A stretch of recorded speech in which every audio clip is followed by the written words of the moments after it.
ከኢትዮጵያ ጋር ወደ ለየለ ግጭትና ጦርነት ካልገባው ብሎ እየፎከረ የሚገኘው የኤርትራ ጦር በዚህ ማለዳ ላይ ያልተጠበቀ አደገኛ ዜና ከዲፌንስ ብሎግ የተባለ ድረገጽ ላይ ሰምቷል። ዲፌንስ ብሎግ በተለያዩ ጊዜያት በሁለት ሀገራት ወይም ደግሞ በተለያዩ አካላት መካከል የሚፈጸሙ ሚስጥራዊ ወታደራዊ ስምምነቶችን ጨምሮ ስለ አደገኛ የጦር መሳሪያዎች የተለያዩ መግለጫዎችን በማውጣት የሚታወቅ ድረገጽ ሲሆን በዚህ ድረገጽ ላይ ኢትዮጵያ 6 እጅግ አደገኛ የተባሉ የጦር ጀቶችን ከሩሲያ ልትታጠቅ መሆኑን መረጃ በማጣቀስ ጭምር ይዞ ወጥቷል። ተቋሙ ይዞት የወጣው መረጃ እንደገለጸው ከሆነ የሩሲያ ወታደራዊ ሚስጥራዊ የመረጃ ተቋማት ላይ አፈትልኮ የወጣ መረጃ ነው። በዚህ መረጃ መሰረት ኢትዮጵያ በቅርቡ የሩሲያ 6 ሱ-35 ተዋጊ ጀቶችን ልትታጠቅ ዝግጅቷን ጨርሳ ሩሲያ ደግሞ ወደ ኢትዮጵያ ለማስገባት እንቅስቃሴ እየጀመረች መሆኑን የሚገልጹ መረጃዎች መውጣታቸውን ጠቁሟል።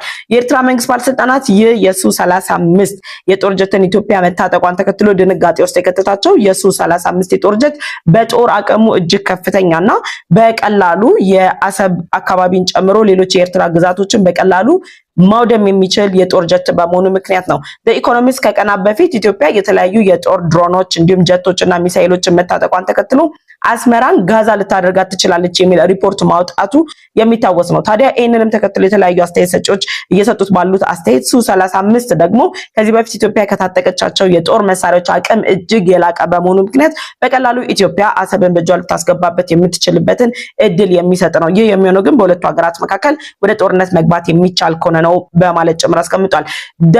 ዲፌንስ ብሎግ ባወጣው መረጃ መሰረት ሱ-35ን ሲገልጸው ሱ-35 የጦር ጀት እጅግ አደገኛ ከሚባለው ሱ-27 የጦር ጀት ላይ የተቀዳና ዘመናዊነት እንዲሁም ደግሞ አዳዲስ ቴክኖሎጂዎች የተገጠሙለት የጦር ጀት ነው። እነዚህ የጦር ጀቶች በኢትዮጵያ ጦር አቅም ላይ መጨመራቸው ለኢትዮጵያ ተጨማሪ አቅምን የሚሰጣት ነው።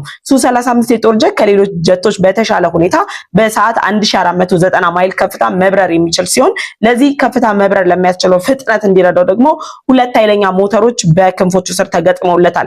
ይህ የጦር መሳሪያ ኢትዮጵያ መታጠቋ ከኤርትራ ጦር ጋር በሚፈጠረው ውጥረት ላይ ኢትዮጵያ በምድርም ሆነ በሰማይ ላይ በሚኖራት ውጊያ ላይ የበላይነቷን ለማስጠበቅ የሚያስችላት ነው። በዚህም የጦርነት ጊዜ ላይ ባለው አጭር ሰዓት አማካኝነት በተደጋጋሚ ነዳጆችን መሙላት አስቸጋሪ ሊሆን ይችላል ተብሎ ስለሚጠበቅ ሱ-35 በአንድ ጊዜ ነዳጅ ብቻ ከ2180 ማይል በላይ መብረር የሚችል ሲሆን ይህ ደግሞ 59000 ጫማ ከፍታ በላይ እንደሆነም ይነገርለታል ማለት ነው። ሱ-35 የጦር ጀት ኢትዮጵያ የምትታጠቅ ከሆነ ይህ አደገኛ የጦር መሳሪያ ኢትዮጵያን በጦሯ ላይ የበላይነቷን ለማስጠበቅ ብቻ ሳይሆን ኤርትራን እየደገፉ ኢትዮጵያ ላይ ጦራቸውን ለመምዘዝ እየተንቀሳቀሱ የሚገኙት እንደነ ግብጽ ያሉ ሀገራትን ጭምር ያስደነገጠ ነው። ይህ ሚስጥራዊ ስምምነት ለኢትዮጵያና ከአልጄሪያ እንዲሁም ደግሞ ለኢራን የተለያዩ የጦር መሳሪያዎችን ጭምር ለመስጠት ሩሲያ የፈጸመችው ስምምነት ነው። በዚህ ምክንያቱም ኢትዮጵያና ሩሲያ ያላቸው